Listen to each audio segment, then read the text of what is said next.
तो ये कहानी एक ऐसे लड़के की है जो कि हमेशा की तरह अपनी नॉर्मल लाइफ जी रहा था, लेकिन एक दिन उसके सामने काफी सारी रोशनी आती है और वो दूसरे वर्ल्ड में समन हो जाता है, जहाँ पर उसे अप्रेजल की स्किल मिलती है और अप्रेजल की स्किल को उस दुनिया में बहुत बेकार मानते हैं और सब लोग उसे बुली करते हैं। तो इस एनिमे में आगे क्या होगा, ये जानने के लिए तुम्हें इस एनिमे को पूरा देखना होगा। कहानी की शुरुआत में हम एक लड़के को देखते हैं जिसका नाम हिबिकी है और वो एक मोस्टर से बचकर भाग रहा था। उसे कुछ समझ नहीं आता कि आखिर वो यहाँ पर कैसे आया। तभी उसे एक आवाज सुनाई देती है, रैबिट को अप्रेस किया जा रहा है। वो आवाज उसे अप्रेस करती है और बताती है कि इस मोस्टर को हॉर्न रैबिट कहा जाता है और ये लेवल 1 पर है। तभी वो मोस्टर उस पर अटैक कर देता है, लेकिन हिबिकी घूम जाता है और वो हॉर्न रैबिट सीधा उसके बैक पर जाकर लगता है, जिसकी वजह से उसकी वहीं पर डेथ हो जाती है। अब सीन चेंज होता है और हमें एक एल्फ लड़की को दिखाया जाता है जो कि जंगल में जा रही थी। तभी उसे एक आवाज सुनाई देती है कि तुम्हें ईस्ट की तरफ जाना चाहिए क्योंकि वहाँ उसके लिए एक कीमती चीज है। वो सोच ही रही थी कि कौन सी कीमती चीज, लेकिन तभी उसकी चेस्ट का बटन टूट जाता है और उसका सामान बाहर आ जाता है। अब हम वापस से हिबिकी को देखते हैं जो कि अपने फोन को बाहर निकालता है, लेकिन उसमें नेटवर्क नहीं आ रहे थे। वो सोचता है कि आखिर मैं हूँ कहाँ पर, क्या मैं इस रैबिट को खा सकता हूँ। सिस्टम कहता है ये रैबिट खाने लायक है, तुम इसे खा सकते हो। अब ये सुनकर हिबिकी उसे अपने बैग में रख लेता है। अब वो सिस्टम फिर से अपीयर होता है और उसे उसके बैग के बारे में बताने लगता है। जिस मटेरियल से ये बैग बना है वो इस दुनिया में एग्जिस्ट नहीं करता। ये देखकर हिबिकी सोचता है शायद मैं खुद को भी अप्रेस कर सकता हूँ। अब ऐसा बोलती ही उसका स्टेटस उसके सामने आता है। उसकी एज 16 ईयर की है और उसकी जॉब अप्रेजर की है, लेकिन वो अभी भी ये बात नहीं जानता कि ये आवाज कहाँ से आ रही है। सिस्टम बताता है कि मैं एक स्टेटस सपोर्ट हूँ। अब हिबिकी अपनी स्किल को चेक करता है, उसके पास एक्सपर्ट आई है और ये सुनने में काफी कूल लग रहा था, इसलिए वो उसे एक्टिवेट कर देता है, लेकिन वहाँ कुछ नहीं होता। तब हिबिकी कहता है मुझे इसका ट्यूटोरियल दिखाओ। तभी वो इस वर्ल्ड के मैप को एक्टिवेट करता है और ये देखकर हिबिकी थोड़ा शॉक होता है क्योंकि इस मैप में बस लाइन सी बनी हुई थी, जो देखकर उसे कुछ भी समझ नहीं आता। अब वो डिसाइड करता है कि वो सीधा चलता रहेगा। अब उसे चलते हुए शाम हो जाती है और फाइनली उसे एक रास्ता मिलता है, लेकिन यहाँ हिबिकी का बैलेंस बिगड़ जाता है और वो नीचे गिर जाता है। तभी उसे एक टाइटल मिलता है जिसमें लिखा था इशिकाई। वो इन मैसेज को पढ़ ही रहा था, लेकिन तभी उसके सामने एक मोस्टर आता है और इसे देखकर तो हिबिकी की फट ही जाती है। वो समझ जाता है कि वो एक इशिकाई वर्ल्ड में पहुंच चुका है। वो मोस्टर उस पर अटैक करने ही वाला था, लेकिन तभी वहाँ पर वही एल्फ आती है और उस मोस्टर को मार देती है। उसे देखकर हिबिकी काफी खुश होता है क्योंकि उसने उसकी जान बचा ली। एल्फ उसके पास जाती है और उन्हें एक दूसरे की लैंग्वेज समझ नहीं आती, इसलिए हिबिकी का सिस्टम उसकी स्किल को एक्टिवेट कर देता है ताकि वो एक दूसरे की लैंग्वेज को समझ सके। हिबिकी कहता है मुझे बचाने के लिए तुम्हारा शुक्रिया। एल्फ उसे अपना नाम बताती है जो कि एमिलिया होता है। ये सुनकर हिबिकी भी उसे अपना इंट्रोडक्शन देता है। वो देखता है कि उसके कान थोड़े अजीब हैं। वो एमिलिया से पूछता है कि तुम एक एल्फ हो, जिस पर एमिलिया हाँ बोलती है। हिबिकी कहता है मैं समझ गया, तुम एक कॉस्प्ले कर रही हो। हिबिकी को अब भी यकीन नहीं हो रहा था कि वो एक इशिकाई वर्ल्ड में पहुंच चुका है। एमिलिया को उसकी बात समझ नहीं आती। वो पूछती है कि तुम उस घास के मैदान में क्या कर रहे थे। हिबिकी कहता है मैं तो बस किसी तरह से वहाँ पर पहुंच गया था। तभी सिस्टम एमिलिया को अप्रेस करता है। इसका नाम एमिलिया है और ये एक एल्फ है और इसकी चेस्ट 56 है। और ये सुनकर हिबिकी शौक होता है। एमिलिया बताती है कि यहाँ पर एक मोस्टर घूम रहा है जो कि अपने आप को घास में छुपा लेता है और वो सीधा अटैक नहीं करता। पहले वो लोगों को थकाता है और उसके बाद उसे खा लेता है। मतलब हिबिकी उसका खाना बनने ही वाला था। एमिलिया कहती है अब तुम्हें घबराने की कोई जरूरत नहीं, अब तुम बिल्कुल सेफ हो। तुम एक बच्चे हो पर फिर भी तुमने काफी अच्छा काम किया। इतना बोलकर वो उसे गले लगाती है। हिबिकी कहता है तुम्हें क्या लगता है कि मेरी उम्र कितनी होगी, 10 या 11 साल, लेकिन मैं 16 साल का हूँ। और ये सुनकर वो काफी शौक होती है। हिबिकी को पता चलता है कि इस दुनिया में 15 साल के होने पर अडल्ट हो जाते हैं। हिबिकी उस रैबिट को शेयर करता है जिसे उसने मारा था और वो लोग उसे खा लेते हैं, जिसके बाद वो चाय पीते हैं। तभी हिबिकी कहता है कि तुम इस दुनिया के बारे में मुझे कुछ बता सकती हो। एमिलिया बताती है कि ये जगह किंगडम ऑफ हब्रास्तिया है, कि तुम्हें सच में इसके बारे में कुछ नहीं पता, तुम तो बिल्कुल एकदम बेवकूफ हो। हिबिकी बताता है कि वो जापान नाम की एक जगह से आया है, इसलिए उसे इसके बारे में कुछ नहीं पता। एमिलिया कहती है मैंने जापान नाम पहले कभी नहीं सुना, लेकिन तुम फिक्र मत करो, मैं तुम्हें वहाँ पर पहुँचा दूंगी। अभी दोनों सोने के लिए चले जाते हैं, जहाँ पर एमिलिया मन में सोचती है कि हम लोग अभी अभी मिले हैं, लेकिन फिर भी इसने मुझ पर इतनी जल्दी भरोसा कर लिया और इसके कपड़े ही बहुत अजीब हैं कि ये वही कीमती चीज है जिसके बारे में स्पिरिट ने मुझे बताया था। अब एमिलिया सो जाती है और हमें वापस से वही आवाज सुनाई देती है, इसे बचाने के लिए तुम्हारा शुक्रिया। अब अगले सीन में हम देखते हैं कि हमें हिबिकी के पास्ट को दिखाया जाता है कि वो यहाँ पर किस तरह से पहुंचा। वो अपने दोस्तों के साथ बैठा हुआ था, जहाँ पर उसकी एक दोस्त उसके लिए चाय लेकर आती है और वो हिबिकी को काफी पसंद आती है। वो लड़की बोलती है अब तुम भी बड़े लोगों की तरह बात करने लग गए हो। हिबिकी कहता है मैं अडल्ट ही हूँ, लेकिन बस मेरी हाइट थोड़ी छोटी है। उसकी दूसरी फ्रेंड ड्यूका कहती है चिंता मत करो, तुम अभी अभी ग्रो कर रहे हो, इसने तुम्हारी हाइट बढ़ जाएगी। जिस पर वो लड़की कहती है हाँ मैंने भी हार नहीं मानी है। अब ये सुनकर हिबिकी उसे देखने लगता है, जो देखकर वो कहती है तुम क्या घूर रहे हो, हम हाइट की बात कर रहे हैं ना। लेकिन उसका दोस्त कहता है मुझे तो सब ठीक लग रहा है और ये किसके बारे में बात कर रहे हैं, यहाँ पर तुम समझ ही गए होगे। वो बोलता है हिबिकी अपने लुक्स के मामले में काफी अच्छा है, सारी बड़ी लड़कियां बस उसे ही देखती रहती हैं, जैसे बेकरी वाली लड़की सिर्फ इसे ही इज्जत देती है, वो कन्वेंस स्टोर वाली लड़की सिर्फ तुम्हें ही देखकर मुस्कुराती है। अगले सीन में हम देखते हैं कि हिबिकी का समर ब्रेक बस स्टार्ट होने ही वाला था और जब वो क्लासरूम में जा रहा था तो उसके सामने काफी सारी रोशनी आती है और वो एक दूसरी जगह पर पहुंच जाता है। तभी उसकी नींद खुल जाती है और उसे पता चलता है कि वो तो बस एक सपना देख रहा था। वो देखता है कि उसके आसपास काफी सारी ग्रीन चीजें उड़ रही थी। सिस्टम बताता है कि ये एक मैजिकल बैरियर है और जब कोई मोस्टर इसके पास आएगा तो उन्हें पहले ही पता चल जाएगा कि कोई मोस्टर उनके पास आ रहा है। हिबिकी सोचता है वो अपने रियल वर्ल्ड में कैसे वापस जाएगा। अब वो दोबारा अपना स्टेटस चेक करता है। उसके पास अप्रेसर आई है जिसका यूज करके वो किसी भी चीज को आइडेंटिफाई कर सकता है। अगले दिन हम देखते हैं कि एमिलिया सोकर उठ जाती है। वो देखती है कि हिबिकी अभी तक सो ही रहा है। वो सोचती है कल मैंने एक लड़के के साथ रात बिताई और ये सोचकर वो शर्माने लगती है। लेकिन तभी एमिलिया देखती है कि उसकी शर्ट का बटन टूट गया है। तभी हिबिकी उठ जाता है और बोलते हैं कि क्या तुम इसे ढूंढ रही हो? ये मुझे कल रात मिला और सच में वो काफी बड़े थे। हिबिकी की बात सुनकर उसे गुस्सा आता है और वो उसे एक पंच मारती है। अब अगले सीन में हम देखते हैं कि वो लोग जंगल से टाउन की तरफ जा रहे थे और जिस टाउन में वो जा रहे हैं उस टाउन का नाम लोवेल है। हिबिकी पूछता है वहाँ पहुँचने में हमें कितना टाइम लगेगा? एमिलिया बताती है कि जब वो जंगल को पार कर लेंगे तो उन्हें वहाँ पहुँचने में सिर्फ आधा दिन लगेगा। हिबिकी कहता है यहाँ आसपास मोस्टर भी हैं। एमिलिया कहती है उसकी चिंता तुम मत करो, अगर कोई मोस्टर अटैक करेगा तो मैं उसे मार दूंगी। वैसे तुम्हें ये कैसे पता चला कि यहाँ पर आसपास मोस्टर हैं? हिबिकी बताता है उसके पास वर्डमैप नाम की एक स्किल है, उसकी वजह से उसे उन मोस्टर के बारे में पता चला। ये सुनकर एमिलिया शॉक होती है क्योंकि वर्डमैप स्किल बहुत ही रेयर स्किल है और ये बहुत ही कम लोगों के पास है। वो हिबिकी से पूछती है कि तुम्हारे पास कौन सी जॉब है? वो बताता है कि उसके पास अप्रेसल की स्किल है। एमिलिया बताती है जिंदा रहने के लिए ये बहुत ही कमाल की चीज है, एडवेंचर इसके लिए जान तक दे देंगे। और ये यहाँ पर वर्ल्ड मैप स्किल की बात कर रहे हैं। एडवेंचर नाम सुनकर हिबिकी को समझ नहीं आता और वो इसके बारे में सिस्टम से पूछता है। सिस्टम बताता है एडवेंचर गिल्ड में काम करने वाले कॉन्ट्रैक्टर्स होते हैं, उनका काम मोस्टर को मारना होता है और साथ ही उन मटेरियल को इकट्ठा करना जो कि उन मोस्टर को मारकर मिलते हैं। अब हिबिकी उसकी बेइज्जती करती है कि तुमसे ये स्किल अभी तक यूज करनी नहीं आई है। हिबिकी पूछता है कि तुम्हारे पास कोई दोस्त है? अब ये सुनकर एमिलिया को झटका लगता है और वो धीमी आवाज में बोलती है कि हाँ मेरे पास दोस्त है। हिबिकी कहता है मतलब अब मैं भी तो तुम्हारा दोस्त हूँ ना? अब उसकी ये बात सुनकर हिबिकी खुश होती है। अभी हिबिकी को पता चलता है कि उनके आसपास क्रिस्टल हॉर्नेबिट नाम का एक मोस्टर घूम रहा है। ये सुनकर एमिलिया काफी शौक होती है और उसे बताती है कि क्रिस्टल रैबिट हॉर्नेबिट से बिल्कुल अलग होते हैं। उनका हॉर्न मिलना बहुत ही मुश्किल होता है क्योंकि वो बहुत ही कम मिलते हैं और इसका एक हॉर्न 200 गोल्ड कॉइन से भी ज्यादा का है। अब वो उस रैबिट के पास पहुंच जाते हैं। हिबिकी उसे अप्रेस करता है। उसके पास एस्केप नाम की एक एक्स्ट्रा स्किल है। एमिलिया कहती है मैं उसे संभाल लूंगी, चलो इसके थोड़ा करीब चलते हैं। इतना बोलकर वो अपनी पावर को एक्टिवेट करती है जिसकी वजह से उनकी आवाज और स्मेल गायब हो जाएगी और वो मोस्टर उन्हें डिटेक्ट नहीं कर पाएगा। ये सुनकर हिबिकी खुश होता है और कहता है ये तो काफी कमाल का मैजिक है। एमिलिया कहती है असल में तो तुम कमाल के हो, अपने वर्ल्ड मैप का यूज करके तुम टारगेट को ढूंढ सकते हो और उन्हें खत्म कर सकते हो। कोई भी पार्टी तुम्हें अपना मेंबर बना लेगी। हिबिकी कहता है लेकिन इसका यूज करके मैं अटैक नहीं कर सकता। एमिलिया कहती है अगर ऐसी बात है तो तुम फाइट का काम अपने टीममेट्स पर छोड़ दो, तुम्हें बस अपने साथियों को मोस्टर की लोकेशन दिखानी है। वो कहती है अगर तुम्हें कोई दिक्कत ना हो तो तुम मेरे साथ पार्टी बना सकते हो। लेकिन यहाँ हिबिकी कुछ और ही सोच रहा था इसलिए उसकी बात उसे समझ नहीं आती। तुमने कुछ कहा क्या? एमिलिया सोचती है मैं उस क्रिस्टल रैबिट के हॉर्न को निकाल लूंगी और इससे इंप्रेस होकर वो खुद मेरी पार्टी को ज्वाइन कर लेगा। अब वो उस पर अटैक करने के लिए रेडी हो जाती है जो देखकर हिबिकी कहता है कि तुम बिना एरो के फायर करोगी। एमिलिया बताती है कि उसकी जॉब का नाम स्पिरिट आर्चर है और स्पिरिट की डिवाइन पावर के साथ वो हवा में एरो बना सकती है। अब जैसे ही वो एरो फायर करती है तो वो रैबिट अचानक से ही एक लूप जंप मारता है और उसके अटैक से बच जाता है जो देखकर एमिलिया काफी शौक होती है। वो कहती है जब तक उसके पास एस्केप स्किल है हम उस पर अटैक नहीं कर पाएंगे क्योंकि वो ऐसे ही हमारे सारे अटैक को डोज कर देगा और मेरे पास इससे ज्यादा पावरफुल कोई अटैक भी नहीं है। हिबिकी कहता है कि उसे रोकने का कोई और तरीका नहीं है। एमिलिया बताती है कि जब क्रिस्टल रैबिट अटैक करता है तो वो एस्केप स्किल का यूज नहीं कर सकता और यही हमारा चांस हो सकता है उस रैबिट को मारने का। ये सुनकर हिबिकी कहता है ठीक है फिर मैं उसका चारा बनूंगा और इसका फायदा उठाकर हम उसे मार देंगे। अब एमिलिया अपने मैजिक को यूज करती है और उस रैबिट के चारों ओर एक दीवार बना देती है। तभी हिबिकी उसके सामने जाकर लेट जाता है और जैसे ही वो रैबिट उसे देखता है तो वो उसके ऊपर अटैक कर देता है। लेकिन तभी एमिलिया उस पर अटैक कर देती है और वो सीधा जाकर उस रैबिट को लगता है और एक अटैक में ही उसका काम तमाम हो जाता है। एमिलिया कहती है ये तो सच में काफी आसान था, पहले उसे चारों ओर से घेर लो और फिर उसके सामने एक चारा डालो। तभी हिबिकी का लेवल बढ़ जाता है। एल्मिया बताती है कि उसे एक्सपीरियंस मिला है, इसकी वजह से उसका लेवल अप हो गया है। वो कहता है इसे तो तुमने मारा है तो फिर मेरा लेवल अप क्यों हुआ? क्योंकि तुमने अपनी अप्रेजर स्किल का यूज किया था उस मोस्टर को पकड़ने के लिए और अब फाइनली उसके पास वो क्रिस्टल आ जाता है और इसी बीच फिर से उसका बटन टूट जाता है और उसका सामान बाहर आ जाता है। अब हम एक बंदे को देखते हैं, वो बोलता है कि तुमने 2 मिशन पूरे कर लिए हैं, ये काफी अच्छा था लेकिन ये तो बस शुरुआत है। मैं दुआ करता हूँ कि तुम्हारी जिंदगी में आशीर्वाद बना रहे। अब हमें गिल्ड का सीन दिखाया जाता है जहाँ पर एक लड़की एडवेंचर गिल्ड में खुद को रजिस्टर करवाती है। रिसेप्शनिस्ट बोलती है कि रजिस्ट्रेशन कंप्लीट हो गया है, अब आप एक एडवेंचर बन गई हैं और आपको सारे मिशन वहाँ बोर्ड पर लिखे मिल जाएंगे। इस लड़की का नाम एविल है। वो बोलती है कि मैंने पहले ही अपनी जॉब ढूंढ ली है, मैं किसी खास चीज की तलाश करूंगी।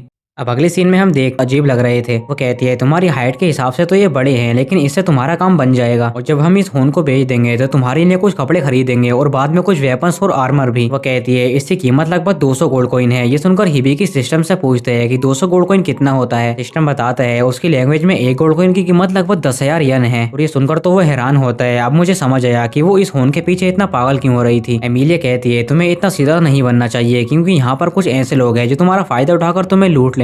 अब अगले सीन में वो लोग एडवेंचर्स गिल्ड जाते हैं, जहाँ पर कुछ लोग बोलते हैं कि तुमने इसके साथ अपनी पार्टी बना ली है या फिर तुम कोई बेबीसिटिंग का काम कर रही हो। एमिलिया कहती है ये अडल्ट है और इसकी उम्र 16 साल की है। तभी वहाँ पर एक बंदा आता है और बोलता है इनकी बातों पर ध्यान मत दो, ये ऐसे ही बकवास करते रहेंगे। इतना बोलकर वो बंदा वहाँ से चला जाता है। तभी एमिलिया कहती है इसकी पार्टी का नाम सिल्वर बैनर है। अब वो लोग रिसेप्शनिस्ट के पास जाते हैं और इसका नाम ज्यूल है। एमिलिया कहती है मुझे एक आइटम सेल करना है, तो क्या तुम मुझे गिल्ड मास्टर के पास लेकर चल सकती हो। अब वो लोग गिल्ड मास्टर के पास जाते हैं और यहाँ पर गिल्ड मास्टर अपनी बॉडी को फ्लैश कर, यहाँ पर इनकी हालत काफी बुरी हो जाती है। तभी सिस्टम बताता है उसे एक और न्यू स्किल मिल गई है, अब वो वाटर मैजिक स्पेल को यूज कर सकता है। ज्यूल कहती है मैं इस गिल्ड की रिसेप्शनिस्ट हूँ। वो एमिलिया से पूछती है तुम क्या सेल करना चाहती हो। वो उसे रैबिट का हॉर्न दिखाती है और ये देखकर डेलियार्ड काफी शौक होता है। वो बोलता है ये क्या है। तभी उसे एक आवाज सुनाई देती है। वो बताती है ये स्किल उन लोगों को मिलती है जो कि इस वर्ल्ड में ज्यादा दिन तक सर्वाइव नहीं कर पाते। इस स्किल का यूज करके वो डायरेक्ट गॉड से हेल्प मांग सकता है। इस दुनिया में सर्वाइव करने के लिए नॉलेज और स्किल चाहिए। हिबिकी कहता है अच्छा ऐसी बात है। तभी उसे एक आवाज सुनाई देती है। हिबिकी चारों ओर देखता है लेकिन उसे वहाँ कोई दिखता नहीं है। वो सोचता है शायद ये मेरा वहम होगा। वो सोचता है मतलब ये स्किल उसे प्रोटेक्ट करती है, यानी उसके ऊपर गॉड की ब्लेसिंग है, क्योंकि वो रैबिट भी धोखे से ढूंढ। हिबिकी कहता है मैं तुमसे डायरेक्ट बात कैसे कर रहा हूँ, ये कैसे पॉसिबल है। वो बताता है मैं तुमसे हमेशा बात नहीं कर सकता और यही समस्या है, लेकिन मैं तुम्हारी मदद करने की कोशिश करूंगा और इसीलिए तुम्हें अपना ख्याल रखना होगा और मरना मत। हिबिकी कहता है रुको मुझे तुमसे कुछ सवाल पूछने हैं। सिस्टम कहता है उसकी गाइड स्किल अब एंड हो चुकी है। और ये सुनकर हिबिकी को समझ नहीं आता, तभी मना नहीं कर सकती और मैं तुम्हें भी अपने साथ नहीं ले जा सकती। अब अगले सीन में हम एवेल को देखते हैं। वो कहती है वो मुझे यहाँ पर नहीं मिला, आखिर वो है कहाँ पर। अब ये सुनते ही वो वहाँ से भाग जाती है। वो जाते वक्त सोचती है मुझे यकीन नहीं हो रहा कि इस इंसिडेंट को हिबिकी ने 3 बार देख लिया। वो वहाँ से जा ही रही थी, लेकिन तभी वो एवेल से टकरा जाती है। एमिलिया कहती है तुम ठीक हो ना। इस पर एमिलिया कहती है वो अपने किंगडम फेयरनोट में जा रही थी, इसलिए वो इतनी तेज भाग रही थी। ये सुनकर एवेल खुश होती है और कहती है मैं भी वही जा रही हूँ। अब अगले सीन में हम हिबिकी को देखते हैं। वो बोलता है एमिलिया के जाने के बाद मैंने अपना सारे समय सोते सोते गुजार दिया। वो कहता है उसकी फोन की बैटरी भी डाउन हो गई है और उसे ये भी नहीं पता कि वो अपने वर्ल्ड में वापस कैसे जाएगा। और उसके बारे में उसने रिसेप्शनिस्ट से भी पूछा था कि वो दूसरे वर्ल्ड में कैसे जाएगा। ये सुनकर जूल शर्माने लगती है और बोलती है वो तुम्हें शहर में ही मिल जाएगा। और ये सुनकर हिबिकी काफी खुश था और जब वो वहाँ पर जाता है तो ये तो कुछ और ही होता है। हिबिकी कहता है मैं ये नहीं चाहता कि लोग मुझ पर शक करें, इसलिए मैं उन्हें अपने वर्ल्ड के बारे में डिटेल में नहीं बता सकता। तभी वहाँ पर तानिया आती है और कहती है डिनर का वक्त हो गया है, इसलिए तुम नीचे आ जाओ। हिबिकी हाँ बोलता है। वो कहता है उसे जल्दी ही काम ढूंढना पड़ेगा, क्योंकि वो होन के पैसे ज्यादा दिन तक नहीं चला सकता, लेकिन आखिर मैं करूंगा क्या। तभी सिस्टम अचानक से उसे उसका स्टेटस दिखाता है और ये देखकर हिबिकी को समझ नहीं आता। सिस्टम बताता है उसका लेवल अभी लो है, इसलिए उसे टीम बनाकर फाइट करनी चाहिए। तभी हिबिकी देखता है उसे एक और टाइटल मिल गया है जिसका नाम ओल्डर लेडी किलर है। सिस्टम बताता है उसे एक और न्यू स्किल मिली है कॉन्टैक्ट और मैजिकल बुक। हिबिकी कहता है मैजिकल बुक काम की लग रही है। अब ये सुनकर सिस्टम बताता है इसको पढ़कर तुम अपने मैजिक को सीख सकते हो, और अगर तुम हाई लेवल मैजिकल प्रोसीडर करना चाहते हो तो मैं तुम्हें इसके सारे पेज रिकमेंड कर देता हूँ। इतना बोलकर अब अगले सीन में हम एमिलिया और एवल को देखते हैं जो कि एल्फ के किंगडम में पहुंच चुके हैं। तभी वहाँ पर एक और एल्फ आती है। वो एमिलिया से कहती है फाइनली तुम आ ही गई। एमिलिया बताती है इसका नाम स्टीलिया है और ये उनकी शेफ मेड है। अगले सीन में हम हिबिकी को देखते हैं जिसकी बुक रीडिंग कंप्लीट हो जाती है, जिसके बाद वो शॉपिंग पर जाता है और कुछ कपड़े खरीदता है, जिसके बाद वो शहर को एक्सप्लोर करने लगता है। तभी हम देखते हैं कि वहाँ पर एक बंदा आता है जिसकी हालत बहुत बुरी थी। वो बताता है हम पर वुल्फ होन ने अटैक किया था। इतना बोलकर वो नीचे गिर जाता है और दूसरे बंदे की तो हालत बहुत बुरी हो चुकी थी। ज्यूल कहती है अभी यहाँ पर कोई हीलर नहीं है, इसलिए हमें दूसरा हीलिंग मैजिक ट्राई करना चाहिए। तब एक बंदा बोलता है हमने दूसरा हीलिंग मैजिक पहले ही ट्राई कर लिया, लेकिन उससे कुछ नहीं हुआ। हिबिकी देखता है उसका खून बह रहा है, अगर उन्होंने उसका खून बहना बंद नहीं किया तो वो जल्द ही मर जाएगा। तब सिस्टम बताता है इसे बचाने का एक मौका है। ये सुनकर कहता है वो एक अप्रेजर है। अब ये सुनकर वो लड़की गुस्सा होती है और बोलती है एक अप्रेजर इसे नहीं देख सकते हो। अब हिबिकी उसके पास जाता है और ये स्किल सबसे पहले उसे एग्जामिन करती है। उसे पता चलता है कि इस बंदे के बॉडी में डेरोड नाम का पॉइजन है और इसकी वजह से ब्लीडिंग को रोकना मुश्किल होगा और ये बंदा सिर्फ 5 मिनट तक और जिंदा रहेगा। हिबिकी पूछता है फिर मैं इसे हील कैसे करूंगा। सिस्टम बताता है क्योंकि इसका बहुत सारा खून खत्म हो चुका है, इसलिए इसे पूरी तरह से ठीक करना पड़ेगा और साथ ही इसने जो हाथ पैर खोए हैं इसे भी रिस्टोर करना पड़ेगा। इसलिए मैं रिकमेंड करूंगा कि तुम हाइपर क्यूर और परफेक्ट हील को एक साथ यूज करो और इसके लिए तुम्हें 150 MP चाहिए, लेकिन अभी हिबिकी का MP 56 था। तभी लोग बोलते हैं मुझे लगा ही था कि तुम इसे ठीक नहीं कर सकते। हिबिकी कहता कहता है दी पॉइजन की वजह से हम ब्लीडिंग को नहीं रोक सकते, सबसे पहले हमें पॉइजन को हटाना होगा और फिर इसके हाथ पैर ठीक करने होंगे। क्या यहाँ पर कोई ऐसा बंदा मौजूद है जो कि हाइपर क्योर और परफेक्ट हील को एक साथ यूज कर सके? वो लोग कहते हैं नहीं, ऐसा तो यहाँ पर कोई नहीं है। तभी सिस्टम बताता है इसके पास सिर्फ 4 मिनट और बचे हैं। हिबिकी कहता है मुझे ये तो पता है कि इसे कैसे ठीक करना है, लेकिन इतना काफी नहीं है। क्या इसे ठीक करने का दूसरा कोई तरीका नहीं है? सिस्टम कहता है तुम्हें टेक्निकल स्किल कॉन्ट्रैक्ट का यूज करना चाहिए, इससे तुम अपने आसपास के लोगों के थोड़े समय के लिए एमपी को उधार ले सकते हो और इकट्ठा किए हुए एमपी से उसे हील कर सकते हो। अब ये सुनकर हिबिकी कहता है तुम सब मेरे साथ एक कॉन्ट्रैक्ट बनाओ, फिर अपने एमपी को मुझे दे दो, क्योंकि अगर मेरे पास एमपी होगा तो मैं इसे हील कर दूंगा। अब ये सुनकर वो लोग हैरान होते हैं और उसके साथ कॉन्ट्रैक्ट बना लेते हैं और उसे अपना सारा एमपी देने लगते हैं, लेकिन इतना काफी नहीं था। तब ज्यूल कहती है कि मैं भी अपना एमपी दे सकती हूँ। सुनकर हिबिकी कहता है ठीक है। अब वो भी अपना एमपी देने लगती है और अब फाइनली हिबिकी तैयार हो जाता है। सबसे पहले उस पर हाइपर क्योर करता है जिससे उसका पॉइजन खत्म हो जाता है। अब वो उस पर परफेक्ट हील का यूज करता है और हम देखते हैं वहाँ पर काफी सारी रोशनी होती है और वो बंदा अब पूरी तरह से हील हो जाता है और ये देखकर सभी लोग काफी हो जाता है। अभी उसे वापस से एक सपना आता है और उसके सामने अमाने खड़ी होती है। वो कहती है तुम जो भी करते हो सोच समझ कर नहीं करते, एक डॉग को बचाने के लिए तुम रिवर में कूद गए, इस बात की कोई गारंटी नहीं है कि हर बार तुम्हें बचाने के लिए कोई होगा, इसलिए तुम्हें केयरफुल रहना चाहिए। अब हम वापस से हिबिकी को देखते हैं जो कि सोकर उठता है, उसका काफी सारा लेवल अप होने लगता है। इस पर हिबिकी बचाई है, इसके लिए तुम्हारा शुक्रिया। अब ये सुनकर हिबिकी हैरान होते हैं और बोलते हैं कि सच में वो तुम्हारा भाई है, लेकिन वो तो इंसान है और तुम आधी बीस्ट हो। ज्यूल कहती है ऐसा इसलिए है क्योंकि उन दोनों की मदर अलग है। वो कहती है मैंने इस मैटर को सोल्व कर दिया है, मतलब यहाँ जो कुछ भी हुआ था वो बाहर के लोगों को पता नहीं चलेगा। हिबिकी पूछता है लेकिन तुमने ऐसा क्यों किया? जिस पर वो बताती है अभी तक ऐसा कोई नहीं है जो कि हाइपर क्योर और परफेक्ट हील को एक साथ यूज कर सके। अगर ये बात बाहर के लोगों को पता चली तो वो तुम्हारा फायदा उठाएंगे और तुमसे पैसे कमाएंगे। वो कहती है अगर हो सके तो मैं रिकमेंड करूंगी कि तुम एडवेंचर की पार्टी को ज्वाइन करो, क्योंकि अगर तुम्हारे पास कोई फ्रेंड होंगे तो तुम सेफ रहोगे। हिबिकी कहता है मैं नहीं जानता कि मुझे ऐसा करना चाहिए या फिर नहीं, वैसे मैं इस सिटी में कब तक रह सकता हूँ और मैं ये भी नहीं चाहता कि मैं अपनी प्रॉब्लम दूसरों पर डाल दूं, लेकिन तुम्हारी बात भी बिल्कुल ठीक है। अगर मेरे पास कुछ फ्रेंड होंगे तो वो मेरे बहुत कम आएंगे, क्योंकि आखिरकार मैं एक नॉन कॉम्बैट इंसान जो हूँ, यानी फाइट ना करने वाला। ज्यूल कहती है तुम्हारे पास एक और रास्ता है, तुम एक बॉडीगार्ड हायर कर सकते हो। अब अगले सीन में हमें एक जेल का सीन दिखाया जाता है, जहाँ पर हम एक वुल्फ जैसे एक बीस्टमैन को देखते हैं जो कि बहुत गुस्से में था और उसके साथ में एक छोटी सी लड़की होती है।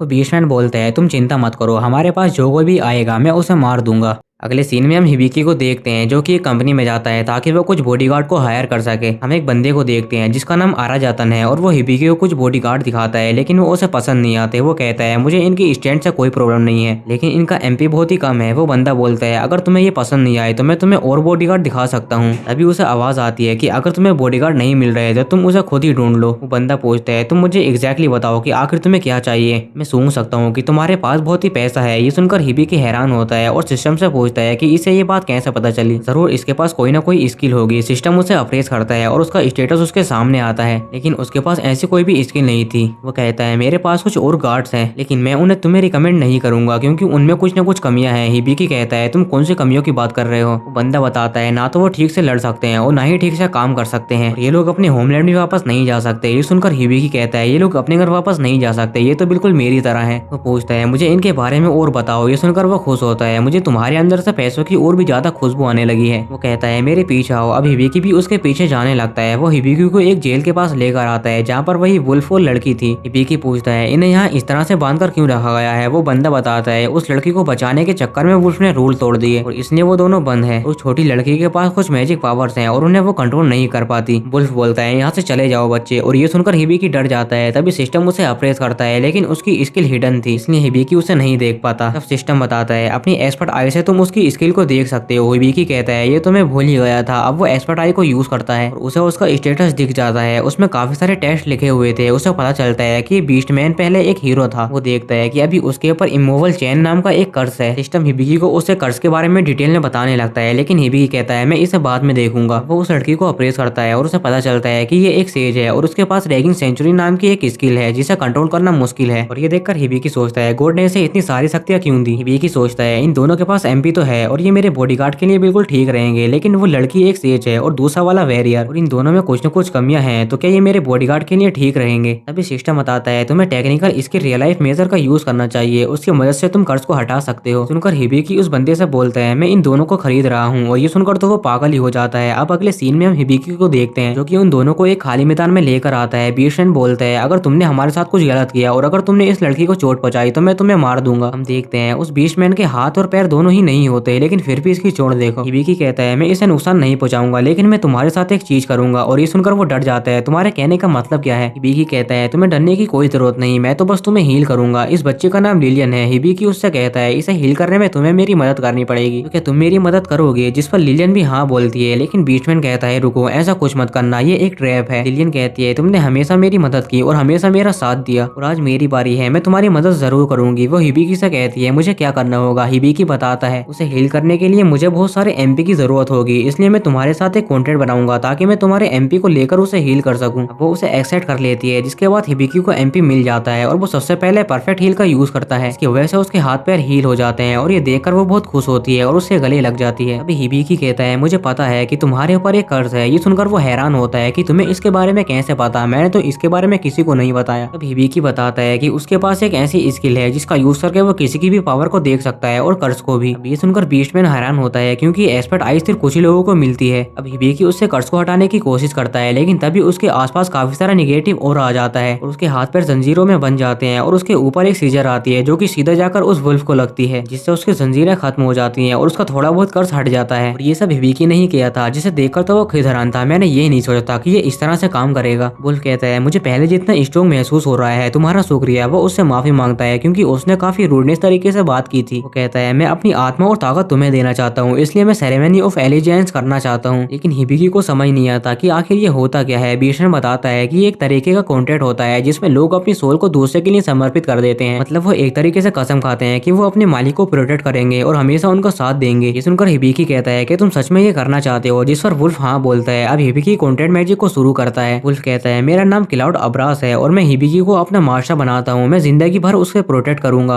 अब हिबिकी जैसे उसे एक्सेप्ट करता है तो उनका कॉन्ट्रैक्ट पूरा हो जाता है और उन दोनों के हाथ पर एक सिंबल बन जाता है जिससे उसकी लॉयल्टी का पता चल सके। वुल्फ कहता है तुम मुझे क्लाउड कह सकते हो। अगले सीन में हम एमिलिया को देखते हैं जो कि अपने किंगडम में जा रही थी, लेकिन उसकी मेट काफी ज्यादा थक जाती है, जिसे देखकर एमिलिया कहते हैं शायद आगे एक हॉट स्प्रिंग है, हम वहाँ पर आराम कर सकते हैं, आज के लिए इतना ही काफी है। हॉट स्प्रिंग का नाम सुनकर मेट काफी खुश होती है और बोलती है उसमें हमारी थकान दूर हो जाएगी। और उससे भी इम्पोर्टेंट बात, मैं वहाँ उसके हथियारों को भी देख सकती हूँ। मतलब वो यहाँ एमिलिया की बात कर रही थी, लेकिन एवल को देखकर वो कहती है हमें हॉट स्प्रिंग को स्किप कर देना चाहिए। एमिलिया कहती है लेकिन ऐसा क्यों? तब वो बताती है मुझे नहीं लगता कि आपको एक अनजान लड़के के साथ नहाना चाहिए, मैं नहीं चाहती कि वो तुम्हारे देखे, मतलब उसे इस तरह से देखे। लेकिन एमिलिया नहीं मानती। अब हमें वापस से हिबिकी का सीन दिखाया जाता है जो कि उन दोनों के साथ एक जगह पर बैठा हुआ था। तभी उसका सिस्टम बताता है कि उसका लेवल अप हो चुका है। क्लाउड कहता है मैं बहुत समय से पूछना चाहता हूँ कि आखिर तुम किससे बात करते हो? हिबिकी कहता है ये एक तरह का सिस्टम है जिसमें से एक आवाज आती है जो कि मेरी हेल्प करती है। और ये सुनकर क्लाउड हैरान होता है और बोलता है कि तुम्हारे पास ट्यूटोरियल स्किल है, जिस पर हिबिकी हाँ बोलता है। और ये सुनकर वो कहता है मतलब तुम्हें भी दूसरे वर्ल्ड से आया हुआ एक टाइटल मिला है, लेकिन तुम्हें इसके बारे में कैसे पता? वो कहता है मुझे इसके बारे में ज्यादा तो नहीं पता, लेकिन ये होता जरूर है, मुझे यकीन नहीं हो रहा कि तुम एक दूसरे वर्ल्ड से आए हो। लिलियन पूछती है इसी का ही क्या होता है? तब क्लाउड बताता है मास्टर बहुत दूर से आए हैं और तुम्हारे लिए इतना जानना काफी है। हिबिकी कहता है कि तुम्हें इससे कोई दिक्कत नहीं है कि मैं एक दूसरे वर्ल्ड से आया हूँ। क्लाउड कहता है मुझे इससे कोई फर्क नहीं पड़ता, तुमने मेरी जान बचाई और अब तुम मेरे मास्टर बन चुके हो, इसलिए मुझे इससे कोई दिक्कत नहीं। हम देखते हैं क्लाउड को उस स्किल के बारे में ही पता था जिससे वो गॉड से सीधा बात कर सकता है। और ये सुनकर हिबिकी हैरान होता है कि सच में ये इतनी नॉर्मल स्किल है। अब वो लोग यहाँ से जाने लगते हैं, जहाँ पर रास्ते में क्लाउड बताता है कि इस दुनिया में 11 गॉड्स हैं, जिसमें से एक वो है जिसने हिबिकी को यहाँ पर समन किया है, क्योंकि ट्यूटोरियल स्किल और एक्सपर्ट आई सिर्फ वही दे सकता है, मतलब सब गॉड में से वो सबसे ज्यादा पावरफुल है। ये सुनकर हिबिकी खुश होता है। हिबिकी लिलियन को उसकी स्किल के बारे में बताता है कि उसके पास एक अच्छी स्किल है, लेकिन तुम उसे अभी यूज मत करना क्योंकि तुम उसे कंट्रोल नहीं कर सकती, और अगर बिना कंट्रोल के तुमने उसे यूज किया तो तुम्हारे लिए खतरा हो सकता है। और ये सुनकर वो काफी उदास हो जाती है। तभी हम देखते हैं कि वहाँ पर एक गॉड आती है जिसे गॉड ऑफ मैजिक कहा जाता है, और वो यहाँ आते ही उस गॉड को पीट देती है जिसने कि हिबिकी को समन किया था, और वो यहाँ कुछ कर भी नहीं सकता है। लगता है ये इससे प्यार करता है। तभी वो हिबिकी से बात करने लगती है और उसे एक स्किल दे देती है जिससे जब लिलियन अपनी पावर को यूज करेगी तो वो उसे ठीक कर सकता है, यानी जब भी वो अपनी स्किल को यूज करेगी तो उसे कोई नुकसान नहीं पहुंचेगा। और ये सुनकर हिबिकी काफी खुश होता है। तभी गॉड ऑफ मैजिक दोबारा से उसे सुनाने लगती है कि उसने हिबिकी को इतनी सारी एबिलिटी क्यों दी। इसके बाद वो बताती है कि कुछ समय के लिए उसकी एबिलिटी को रोक दिया गया है, यानी कुछ समय के लिए वो अपनी स्किल को यूज नहीं कर सकता। और ये सुनकर हिबिकी कहता है लेकिन ऐसा क्यों? अब वो गॉड मन में सोचने लगती है कि उसने हिबिकी को कहीं तो देखा है, लेकिन कहाँ पर। अब हिबिकी उस स्किल को यूज करता है जो कि उस गॉड ने दी थी, और ऐसा करते ही वहाँ पर एक कैट आ जाती है जो कि दिखने में काफी क्यूट थी, लेकिन वो खतरनाक थी। उसे देखकर सभी लोग काफी हैरान होते हैं। कैट बोलती है मेरा नाम वैन है और गॉड ऑफ मैजिक ने मुझे यहाँ इसलिए भेजा है ताकि मैं उस मैजिक को कंट्रोल करने में तुम्हारी मदद कर सकूं। वो कैट काफी क्यूट थी, इसलिए लिलियन उसे खिलाने लगती है और उस कैट को भी काफी अच्छा लगता है। ये देखकर हिबिकी भी उसके साथ खेलने लगता है, जो देखकर क्लाउड को गुस्सा आ जाता है क्योंकि वो भी एक वुल्फ है, लेकिन उसके साथ तो उन दोनों ने ऐसा कभी नहीं किया। बिल्ली को सुनाने लगता है जो देखकर तो वो कैट भी डर जाती है। अब हमें एमिलिया का सीन दिखाया जाता है जहाँ पर वो लोग हॉट स्प्रिंग में नहा रहे थे और यहाँ पर मेट की नजर तो सिर्फ उसके दोनों संतरों पर थी। अब ये करना क्या चाहती है? तभी एमिलिया पूछती है मेरे फादर मुझसे क्या बात करना चाहते हैं। स्टीलिया कहती है इसके बारे में मुझे कुछ नहीं पता। एमिलिया एवेल से कहती है लाओ मैं तुम्हारी पीठ धो दूं, लेकिन वो कहती है इससे कोई जरूरत नहीं, मैं ये खुद ही कर लूंगी। एमिलिया उससे दोस्ती करना चाहती थी और यहाँ पर ये मेट बस एमिलिया के संतरों को ही देख रही थी। स्टीलिया कहती है सिर्फ उसकी पीठ धोने से तुम उसकी फ्रेंड नहीं बन जाओगी। अब उनकी ये बात एवेल भी सुन लेती है और बोलती है लाओ मैं तुम्हारी पीठ धो दूं क्योंकि हम लोग फ्रेंड्स हैं। इसी के साथ हमारा ये एपिसोड यहीं पर एंड होता है।